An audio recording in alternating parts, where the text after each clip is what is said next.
dans la maison. On vivait à Monaco, mais on n'a jamais eu cette vie glamour, cette vie jet set. On aimait rester à la maison, à côté de la piscine, avec les enfants, avec les amis. Non, on a eu une vie beaucoup plus rangée. Vous rencontriez pas des vedettes de cinéma? Non, non. La princesse Stéphanie? On les fréquentait pas. Non? On les rencontrait, on les voyait, mais on les fréquentait pas. Et eux, est-ce qu'ils reconnaissaient Gilles, qui était une vedette C'est-à-dire qu'à Monaco, il y en a tellement que, bon, tout le monde se dit bonjour sans vraiment... OK, on n'en fait plus de cas. On ne se retourne pas pour dire « c'est Tom Cruise, ça. » Non. C'est Tom Cruise. Oui.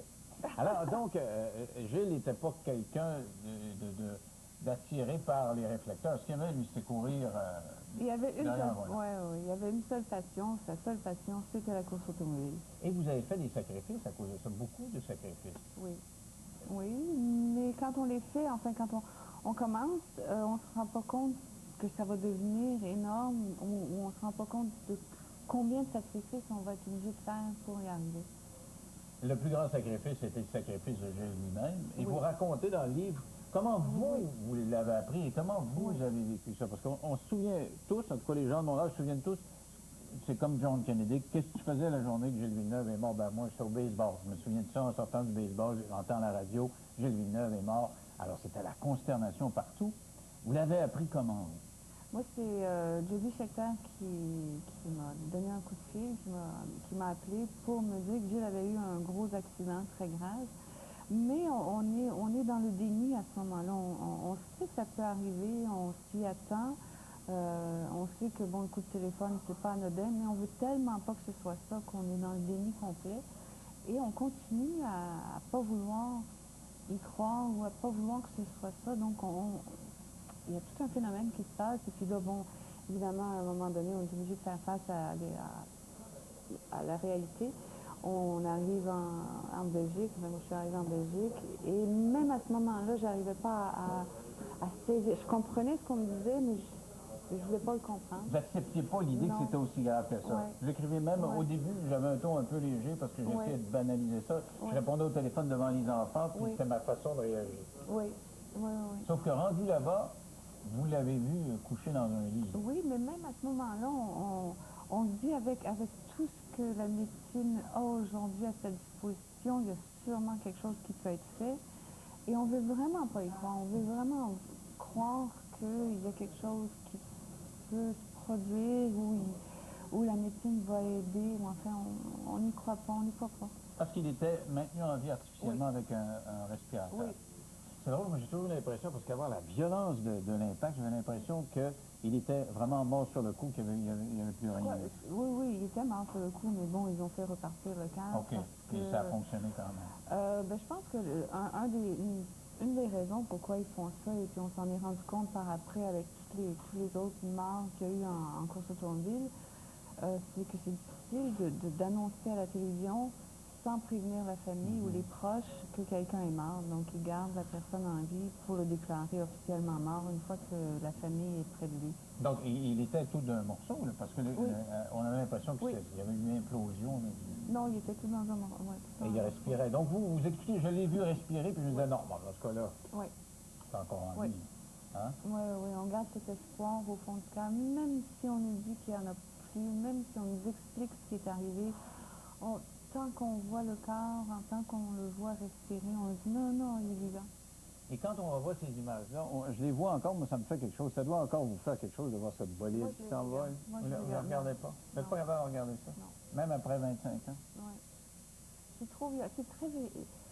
C'est des images violentes et je crois que ce que les gens oublient aussi un petit peu, c'est qu'on a tellement l'habitude à la télévision de voir des scènes violentes, mais c'est du cinéma.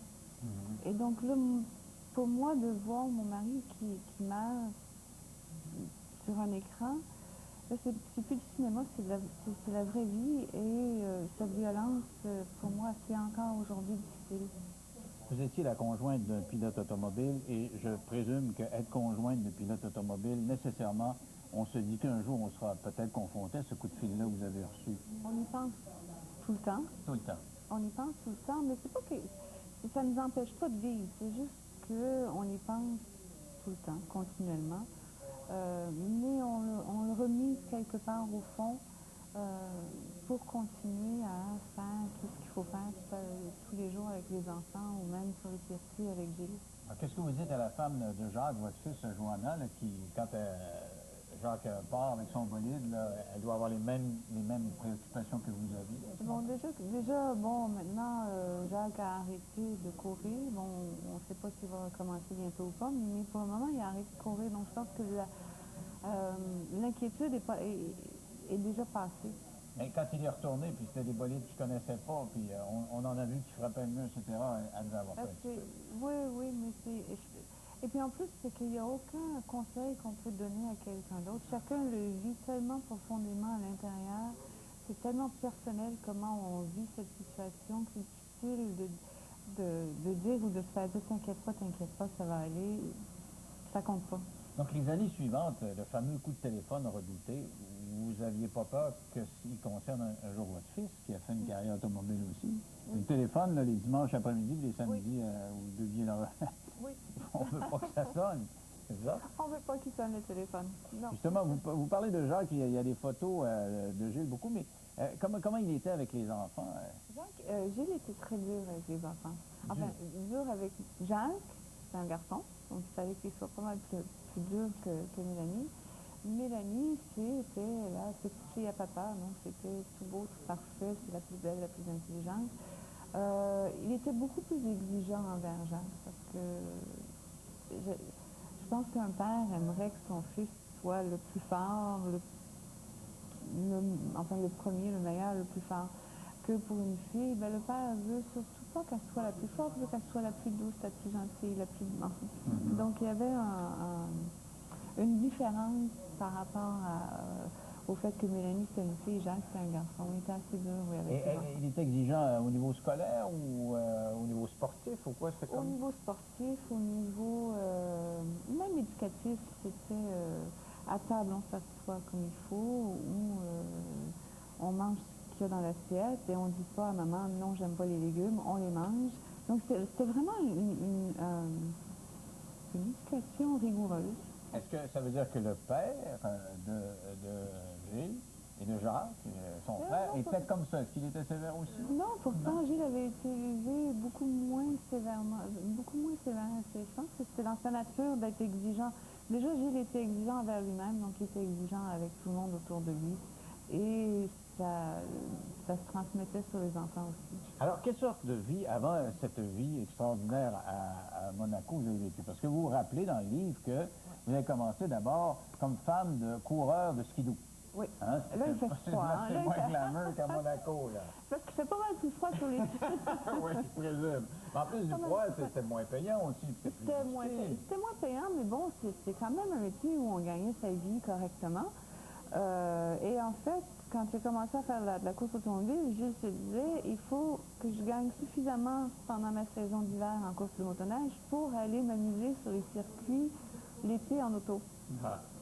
Parce qu'il n'y avait pas encore fait le lien entre la course automobile, ça peut être aussi un métier. Et ça lui est venu comment, ça? Ben, ça lui est venu petit à petit en disant, non, mais moi j'aime vraiment ça, je veux vraiment faire ça. Et là, c'est sûr que bon, quand on commence en Formule Ford, on n'en fait pas un métier. Et petit à petit, c'est devenu quelque chose de possible, c'est devenu quelque chose d'atteignable. Vous êtes marié jeune, hein? Il y a des photos, vous aviez quel âge? Moi, je venais tout juste d'avoir 19 ans. Aïe, c'est pas vieux, ça. Et Gilles avait quel âge? 20 ans. 20 ans. C'était le grand amour ou quoi? C'était le grand amour, oui. Ça a été un amour passionnel. C'est pas quelque chose qu'on arrive à expliquer. Même avec le temps, on ne peut pas expliquer pourquoi c'était à ce point-là passionnel, mais c'était, oui. Un coup de foudre? Non, c'était pas un coup de foudre, justement. Non, plus un coup de foudre. Non, c'était pas un coup de foudre, c'était une rencontre. Vous êtes rencontrés comment la première fois? Ben, ma soeur m'avait présenté à ses amis, et puis ses amis ont dit non, il faut que tu la rencontres. Et puis on a tous les deux eu la même réaction, c'est bon, écoute, il ne peut pas se trouver une blonde tout seul, j'ai pas trop envie. Et puis elle avait tellement insisté que finalement j'ai accepté, c'est comme ça. Mais même là, quand on s'est rencontrés la première fois, ni lui ni moi, on a été à ce point-là impressionnés. Mais bon, petit à petit, en anglais, on dit « he grew on me ». Petit à petit, il est devenu quelqu'un qui m'attirait de plus en plus, que j'apprenais à connaître, c'est un petit peu comme un aimant. On veut toujours arriver un petit peu plus, un peu plus proche, ou comprendre un peu plus. Mais ça faisait longtemps que je n'ai pas vu, puis en voyant ces images-là, je me disais, quel beau bonhomme, c'est un beau bonhomme. Oui, c'est un beau bonhomme, oui. Hein? Oui. Et là, il y a des racing papoons sur les circuits. Oui. C'est pour ça que vous étiez toujours là aux courses? Vous étiez jaloux des papounes qui pouvaient s'initier? Non, moi, c'est pas pour ça que j'étais sur les circuits. Au départ, quand on a commencé en Formule Atlantique, je prenais les temps. Parce que bon, là, quand on a une équipe de Formule Atlantique, on n'a pas tout le personnel d'une équipe de Formule 1. Donc, moi, je faisais ça, je prenais les temps. Et j'aimais bien ma façon de travailler à ce niveau-là. Et quand on est arrivé en Formule 1, de temps en temps, ils demandaient « peux-tu le faire encore, peux-tu le faire encore ?» jusqu'à ce que l'équipe me permette de le faire tout le temps. Et à tel point qu'ils avaient enlevé la personne qui le faisait à ma place, ils l'avaient mis ailleurs. Donc, c'était vraiment mon poste. Et donc, non, j'avais un réel travail quand j'allais sur le circuit. Et l'autre raison, c'est que, bon, Gilles avait vraiment besoin de sa famille sur le circuit. Alors, il faut faire une pause. Et puis, au retour, on va continuer de parler de l'autre côté de la médaille qu'on connaît moins de Gilles Villeneuve après la pause. Dans 3 minutes. À tout de suite.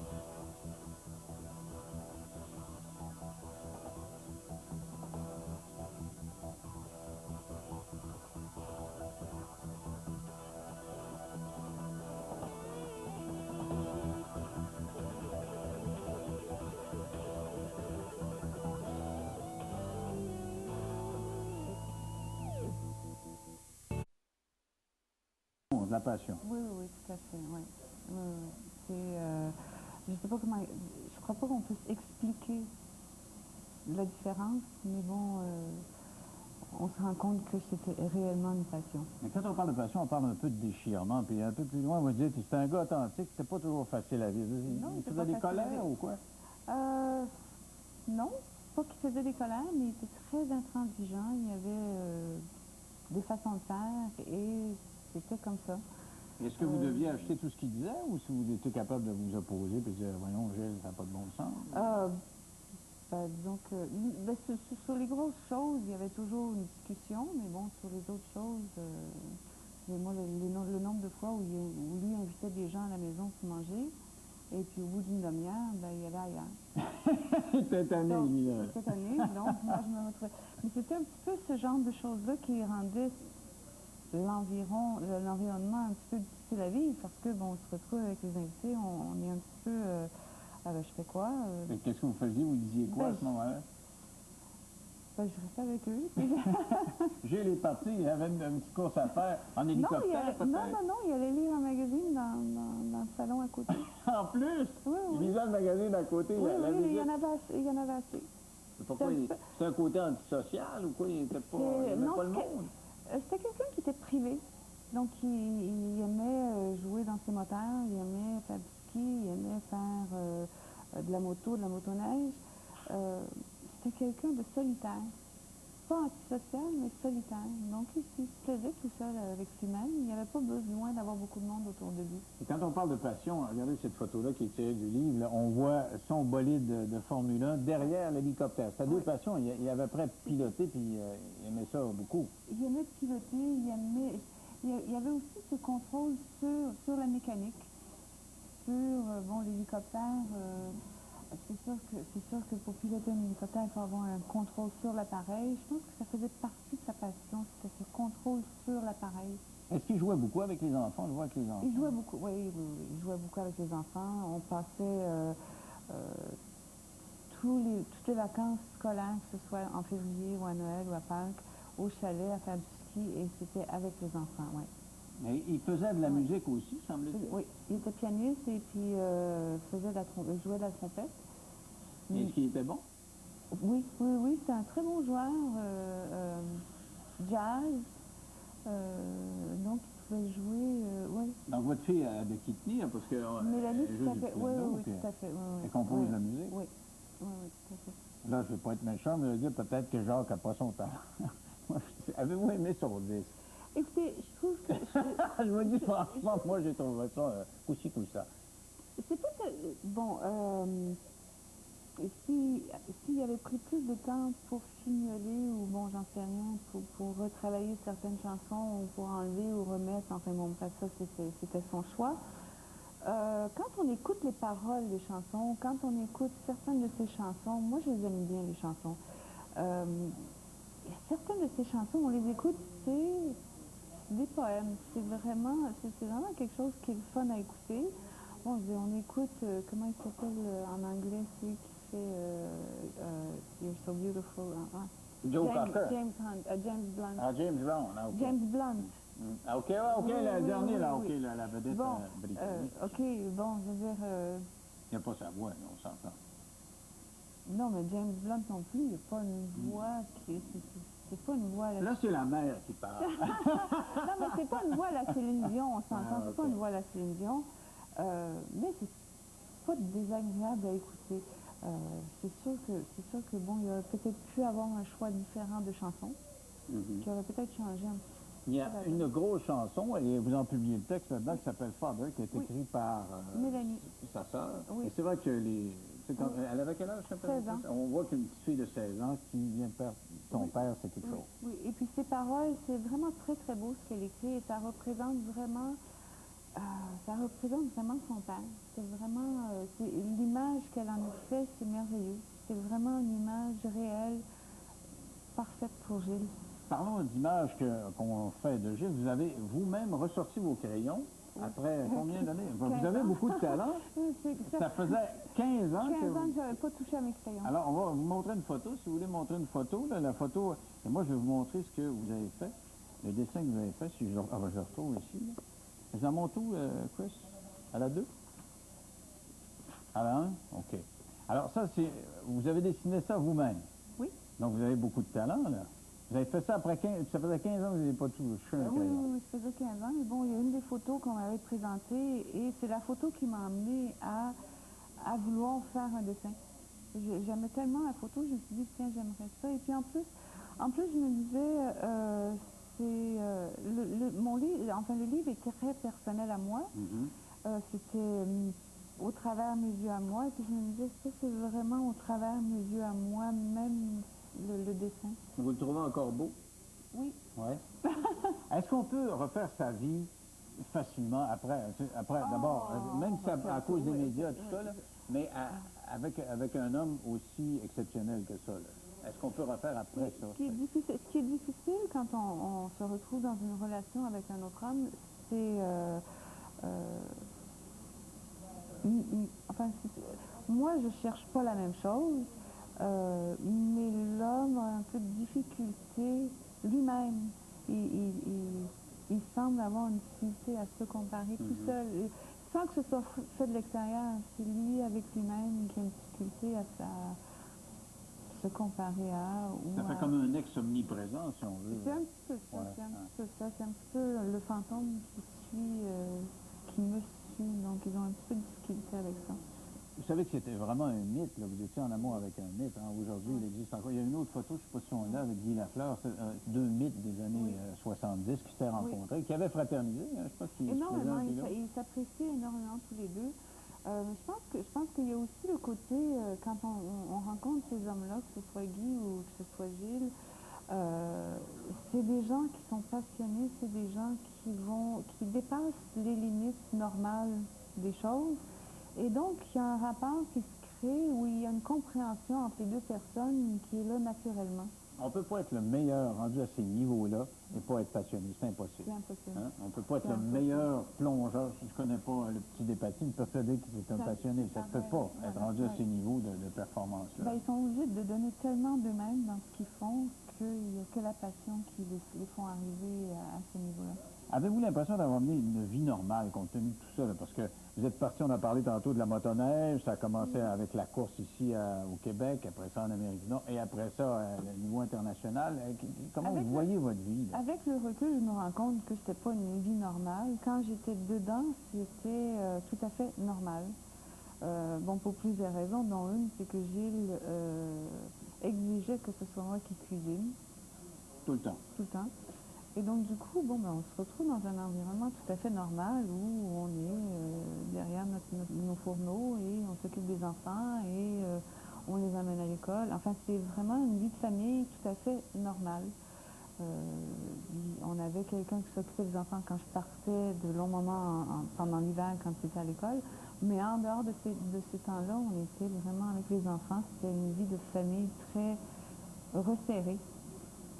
Mais qui était pour vous évidente. C'est comme ça qu'on ne peut pas se comparer avec les autres. On dit c'est notre vie, c'est notre vie. Oui. Même si on sait que... Mais on ne se rend pas compte, hein, on ne se rend pas nécessairement compte parce qu'on était en famille sur les circuits, en famille en vacances, en famille à la maison. On ne se rend pas vraiment compte que c'est exceptionnel. Est-ce que pendant ces années-là où vous étiez, quand Gilles était au top, est-ce que vous avez gardé une vie de famille avec les autres, avec la famille élargie, là, les beaux-frères, la sœur, le cousin, tout ça? Oui, tout à fait, oui, tout à fait. On venait, moins souvent qu'on aurait aimé parce que Gilles faisait des essais pratiquement toutes les semaines. Mais quand on venait, oui, on était avec mes sœurs, mon frère, son frère, ses parents, mes parents. On était, oui, c'était resté très famille. Alors, vous parlez de passion là-dedans, vous nous disiez que c'est un gars passionné, que c'est un gars qui se donnait tout le temps. Est-ce qu'il était sensible? Est-ce qu'il pouvait pleurer facilement ou je sais pas quoi? Non? Non. Non, je pense que c'est quelqu'un qui arrivait à dissocier les choses. Et donc, non, on ne pleure pas. C'est évident qu'il y avait des sentiments, c'est évident qu'il y avait toutes ces choses-là. Non, c'était pas quelqu'un qui était il pleurait pas, non. Est-ce que Jacques était comme ça? Parce que souvenez-vous, quand il a gagné son championnat, tous les journalistes auraient voulu que Jacques dise « Je le dédie à mon père hein? ». Puis tout le monde aurait aimé ça qu'il dise ça, puis il l'a pas dit, puis tout le monde disait « Oh, on dirait que sa relation avec son père était pas bonne. » Non, c'est pas ça qui arrive, c'est que, et puis on a tous fait ça, Jacques, Mélanie, moi. Nos sentiments par rapport à Gilles, c'était très privé, c'était très intime. On ne voulait pas nécessairement les partager avec le grand public. C'est sûr que Jacques a pensé à son père, mais il n'avait pas envie d'en parler, il n'avait pas envie de le dire. C'était quelque chose de privé. Et donc, c'est pour ça que... Mais à vous, est-ce qu'il vous l'a dit? Est-ce que vous avez dit « Je suis content d'avoir fait ce que mon père aurait aimé faire et qu'il aurait aimé m'avoir fait » Et puis je pense qu'on s'est rendu compte encore plus quand il a fait la course avec la voiture de Gilles en Angleterre, avec le casque de Gilles. Et je pense que là, ça démontre bien que c'est... Mais est-ce que Jacques n'a pas progressé à cet égard-là aussi, puis n'a pas accepté un petit peu davantage son statut de fils de Gilles, finalement? Non, c'était difficile pour lui. Il faut comprendre que, bon, Jacques a commencé à faire la course automobile à 16 ans. Tout le monde arrivait vers lui, surtout en Italie, beaucoup de monde arrivait vers lui en l'appelant Gilles. Donc c'est un poids énorme à traîner derrière soi ou à porter sur ses épaules. Donc c'est vrai qu'il y a eu besoin, lui, de se dissocier un petit peu pour devenir Jacques. C'est important aussi, parce que c'est une personne complètement différente, complètement indépendante. Et puis en plus, de toute façon, même avant, c'était pas quelqu'un qui parlait de son père tous les jours. C'était vraiment des sentiments très privés, très intimes. Mais vous alliez me dire tantôt qu'il était plus sensible que son père. Oui. Ouais? Oui. Ben, il va en parler plus. Il va le dire plus. Comment vous avez fait pour redevenir heureuse après tout ce deuil là, dans les médias? C'était énorme. Je pense que c'est le plus gros deuil. Il y a eu Maurice Richard, mais je pense que c'était plus gros encore, ça, parce que c'était tellement vif. Alors, comment vous avez fait, vous, dans votre vie personnelle, pour progresser? C'est très long, c'est très long, c'est très difficile.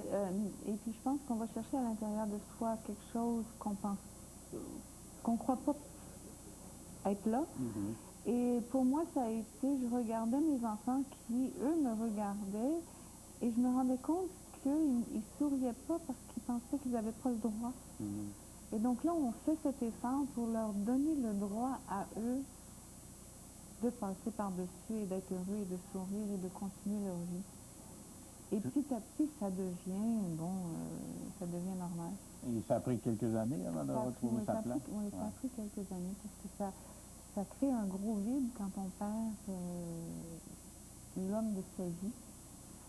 Et on n'a rien pour mettre à cette place-là. On n'a rien qui remplace ce vide.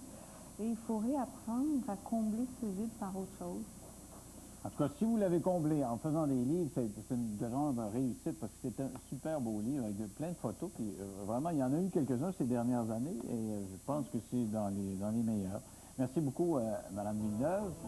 Restez là. Au retour, si vous avez des problèmes d'insomnie, vous avez des problèmes de sommeil, on a une spécialiste qui est là qui va nous expliquer comment régler ça. Puis en plus de ça, comment interpréter les règles, c'est-à-dire les rêves qui vont suivre tout ça après la